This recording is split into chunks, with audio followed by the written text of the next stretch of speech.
நான் எடுத்துகிட்டு வந்ததை பார்த்தாவே தெரியும். இன்றைக்கி வந்து 2 கட் நார்மல் பேங்கிள் ரேப் பண்ணுறது எப்படிங்கிறதான் பார்க்க போகிறோம். ஸோ நிறைய டிப்ஸ் அண்ட் ட்ரிக்ஸ் சொல்ல போகிறேன். ஃபுல்லாக பார்த்துட்டு கண்டிப்பாக ஒரு லைக் போடுங்க.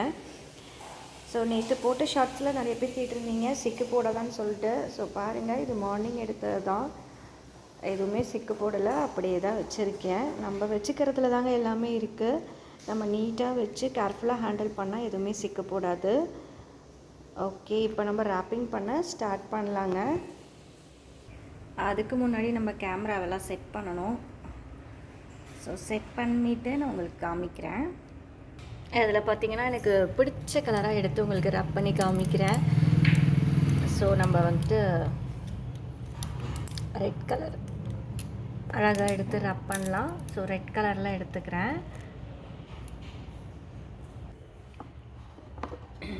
ஸோ இதெல்லாம் நேற்று பண்ணது. நேற்று நான் இது பண்ணவே இந்த கலர் எனக்கு ரொம்ப பிடிச்சிருந்துச்சு. ஸோ இந்த கலரில் பண்ணி காமிச்சிருக்கலாமோ அப்படின்னு தோணுச்சுங்க. சரி, ஓகே, இன்றைக்கி நம்ம ரெட் கலரில் பண்ணலாம். இதுக்கு தேவையானதுன்னு பார்த்தீங்கன்னா நம்மளுக்கு இந்த சிசருங்க, தென் வந்து கம்முங்க. ஸோ வந்துட்டு நம்ம இதை தான் பண்ண போகிறோம். நிறைய பேர்த்துக்கு டவுட் வந்து கட்டர் யூஸ் பண்ணலாமான்னு கேட்பீங்க. கட்டரும் யூஸ் பண்ணலாம். நான் வந்துட்டு நார்மல் கத்திரிக்கோலும் யூஸ் பண்ணுவேங்க, கட்டரும் யூஸ் பண்ணுவேன். எது இருக்கோ நம்ம யூஸ் பண்ணிக்கலாம். இதில் பார்த்திங்கன்னா 2 சைஸ் இருக்குது.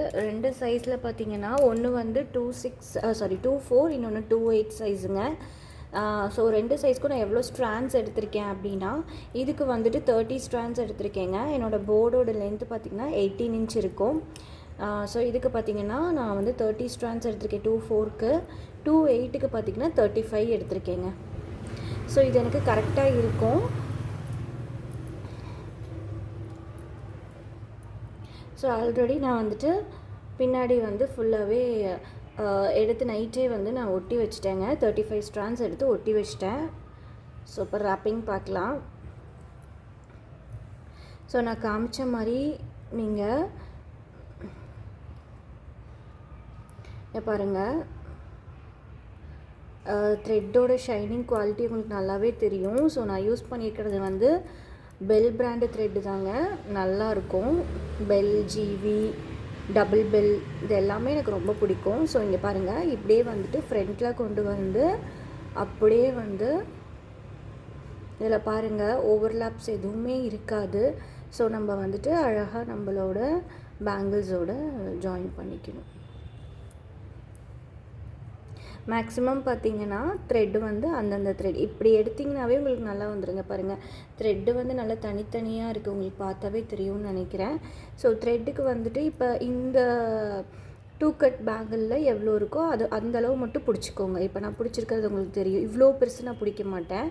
ஸோ ரொம்ப கம்மியாக இவ்வளோ பிடிச்சிட்டிங்கன்னா போதும், சரிங்களா? இந்த 2 கட் பேங்கிள்ஸ்க்கு ஏற்ற மாதிரி இப்படி பிடிச்சிக்கோங்க. த்ரெட்டை வந்து தான் நம்ம வந்து முன்னாடி கொண்டு வர போகிறோம். ஸோ த்ரெட்டை அழகாக நீங்கள் முன்னாடி இப்படி கொண்டு வந்துட்டு பாருங்கள், 2 கட் பேங்கிளுக்கு எவ்வளோ தேவையோ அவ்வளோ மட்டும் பிடிச்சி இப்படி வச்சுருங்க. அவ்வளோதான்.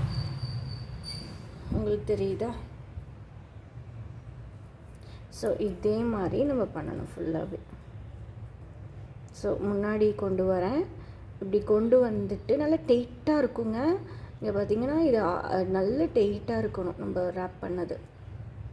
ஸோ முன்னாடி கொண்டு வந்துடணும். அவ்வளோதான். இந்த மாதிரியே தான் ஃபுல்லாகவே நீங்கள் வந்துட்டு பொறுமையாக பண்ணிங்கன்னா உங்களுக்கு த்ரெட்டு வந்து ஒன்றோட ஒன்று ஓவர்லாப்ஸ் இருக்கவே கூடாது. ஓவர்லாப்ஸ் மீன்ஸ் ஒன்று மேலே ஒன்று இருக்காமல் பார்த்துக்கணும், அவ்வளோதான். அதே மாதிரி சிக்கு போடாமல் த்ரெட்டை பார்த்துக்கணும். இதை மட்டும் ஃபாலோ பண்ணிங்கனாவே உங்களுக்கு நீட் ரேப்பிங் சூப்பராக வந்துடும். முன்னாடி அழகாக இப்படி வச்சு கொண்டு வந்தீங்கன்னாவே உங்களுக்கு பார்த்தாவே தெரியுது. பாருங்கள், எந்த ஓவர்லாப்ஸுமே இல்லை. ஸோ இப்படி தான் நம்ம பண்ணணும். ஸோ நான் உங்களுக்கு வேணால் இது ஒரே கலரில் இருக்கனால கொஞ்சம் உங்களுக்கு தெரியலை, நான் வேறு கலர்லேயும் பண்ணி காமிக்கிறேன் பாருங்கள். ஸோ அப்போ உங்களுக்கு டிஃப்ரென்ஸ் நல்லா தெரியும். ஸோ இது இந்த கலர் கொஞ்சம் டிஃப்ரென்ஸ் தெரியும் பாருங்கள்.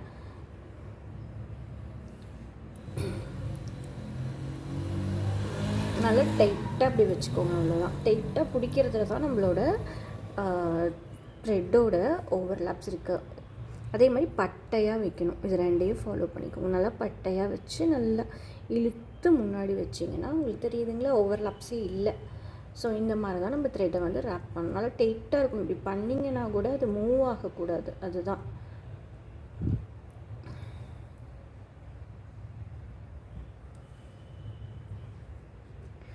ஸோ ஒவ்வொன்றும் நல்லா நீட்டாக இதே மாதிரி ஃபுல்லாகவேங்க பார்த்திங்கன்னா தெரியும் பாருங்கள். நான் வந்து அப்படியே பொறுமையாக இதில் டிஃப்ரென்ஸ் நல்லாவே தெரியுது பாருங்கள். எந்த ஓவர்லாப்ஸுமே இருக்காது நமக்கு. அதுக்கு வந்துட்டு நான் சொல்கிற மாதிரி நல்லா டைட்டாக பண்ணணும். அதே மாதிரி த்ரெட்டில் வந்து எந்த சிக்கும் இருக்கக்கூடாது, ஓவர்லாப்ஸும் இருக்கக்கூடாது. இது 3 மட்டும் கரெக்டாக ஃபாலோ பண்ணிவிட்டு நான் பண்ணுற மாதிரியே இப்படி த்ரெட்டை முன்னாடி எடுத்து வச்சு, நீங்கள் த்ரெட் ரொட்டேஷன் மெத்தட்னு சொல்லுவோம். த்ரெட்டை வந்து இப்படி ரொட்டேட் பண்ணி நம்ம வந்துட்டு முன்னாடி வந்து வச்சு நம்ம பேங்கிள்ஸை ரேப் பண்ணிட்டு போகணும். சரிங்களா? ஸோ இதே மாதிரி இந்த ஃபுல் பேங்கிள்ஸையும் நம்ம ஃபினிஷ் பண்ணணும். நான் எந்த ஒரு எடிட்டிங் இல்லாமல் தான் உங்களுக்கு போட்டுட்ருக்கேன். ரொம்ப ஈஸியான மெத்தடு, நீட்டாகவும் இருக்கும், நமக்கு ஓவர்லாப்ஸ் இருக்காது. சரிங்களா? ஸோ முன்னாடி கொண்டு வரணும், அதனால் டைட்டாக கொண்டு வந்தீங்கன்னா நல்லாயிருக்கும். நமக்கு த்ரெட்டு வந்து ஒன்றோட ஒன்று இருக்கவே கூடாது. அதுக்கு வந்துட்டு நீங்கள் நல்லா டைட்டாக பிடிச்சி முன்னாடி இப்படி கொண்டு வாங்க. பட்டையாக வைக்கணும். த்ரெட்டை வந்து வைக்கிறதே வந்து நல்லா பட்டையாக வச்சிங்கன்னா நல்லாயிருக்கும். சரிங்களா? ஸோ இதே மாதிரி ஃபுல்லாகவே நம்ம ரேப் பண்ண போகிறோம். நான் சொன்ன மாதிரி 2/8 சைஸுங்க, 35 எடுத்திருக்கேன். போர்டோட லென்த்து பார்த்திங்கன்னா எனக்கு வந்துட்டு 18 இன்ச்சு பேடில் எடுத்திருக்கேன். ஸோ ஒவ்வொருத்தவங்களுக்கும் இது மாறுபடுங்க. ஏன்னா வந்து நீங்கள் ஸ்டார்டிங்கில் இப்போ தான் பிகினராக இருக்கீங்க, இப்போ தான் த்ரெட்டை சுற்றிட்டுருக்கீங்க அப்படின்னா நீங்கள் வந்து கொஞ்சம் உங்களுக்கு த்ரெட் அதிகமாக தேவைப்படும். ஸோ வந்து இது வந்து எப்பயுமே நீங்கள் உங்களோட த்ரெட்டோட கவுண்ட்டை நீங்கள் நோட் பண்ணிக்கோங்க. ஸோ நான் அப்ராக்சிமேட்டாக சொல்கிறேன். 2/4 சைஸுக்கு நான் 30 எடுத்திருக்கேன். அதுவே 2/6 இருந்தால் 32 எடுப்பேங்க. 2/8 இருந்துச்சுன்னா நான் 35 எடுத்திருக்கேன். ஸோ 18 இன்ச் போர்டுக்கு நான் எடுத்திருக்கேன். இதுவே எனக்கு கொஞ்சம் மிச்சமாகும். நான் எப்பயுமே கொஞ்சம் மிச்சமாகிற மாதிரி தான் பண்ணுவேன்.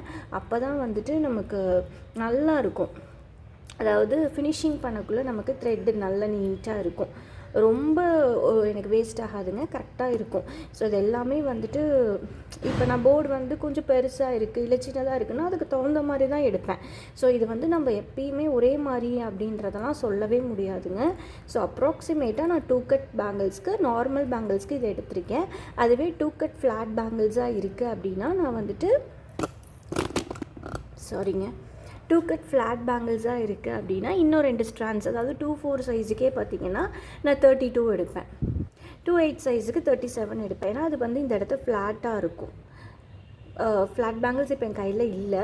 ஸோ ஃப்ளாட்டாக இருக்குங்க, இந்த இடத்த மொத்தமாக இருக்கும், அதனால் அப்படி எடுக்கிறோம் நம்ம. அதுவே நார்மல் பேங்கிள்ஸு, இந்த மாதிரி நார்மல் பேங்கிள்ஸாக இருந்துச்சு அப்படின்னா நீங்கள் வந்து நான் சொன்ன மாதிரி எடுத்து பாருங்கள். உங்களுக்கு கரெக்டாக இருந்துச்சுன்னா நெக்ஸ்ட் டைம் நீங்கள் அதே மாதிரி பண்ணிக்கோங்க. நிறைய பேர் கேட்ட வீடியோ தான் இது.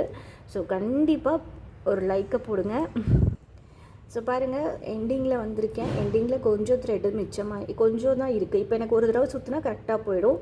ஸோ சொன்ன மாதிரி த்ரெட்டு எனக்கு மிச்சமே ஆகலைங்க, கரெக்டாக போச்சு. ஓகே, இப்போ பாருங்கள், நான் அந்த கேப்புக்குள்ளே கரெக்டாக கொண்டு வருவேன். நான் வந்து கேப்புக்கு வெளியவோ அதை தாண்டியோலாம் கொண்டு போக மாட்டேன். அந்த கேப்புக்குள்ளே கரெக்டாக கொண்டு போகணும்.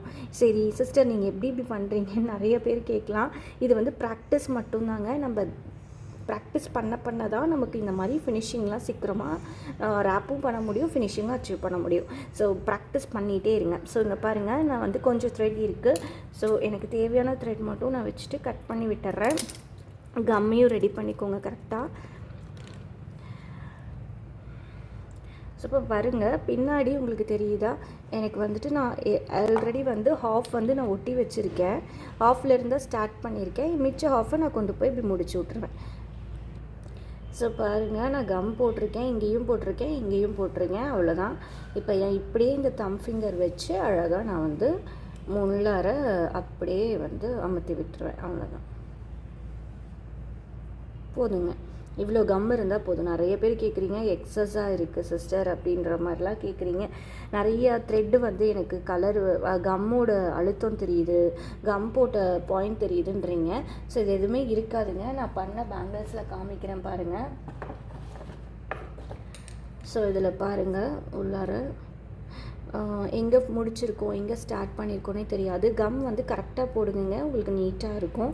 ஸோ ஃபினிஷிங் நம்ம இந்த மாதிரி நல்லாவே அச்சீவ் பண்ணலாம். ஸோ பொறுமையாக ரேப்பிங் பண்ணுங்கள். கண்டிப்பாக வந்து ப்ராக்டிஸ் மட்டும்தாங்க இதுக்கு. நீங்கள் ப்ராக்டிஸ் பண்ண நீட் ரேப்பிங் கண்டிப்பாக உங்களுக்கு வருங்க. இந்த வீடியோ பிடிச்சிது அப்படின்னா கண்டிப்பாக ஒரு லைக் போடுங்க. கிளாஸுமே எடுத்துகிட்ருக்கேன். ஸோ டீட்டெயில்ஸ் வேணும்னா கண்டிப்பாக வாட்ஸ்அப் பண்ணி டீட்டெயில்ஸ் தெரிஞ்சு சீக்கிரமாக ரெஜிஸ்டர் பண்ணிக்கோங்க. தேங்க்ஸ் ஃபார் வாட்சிங். பாய்.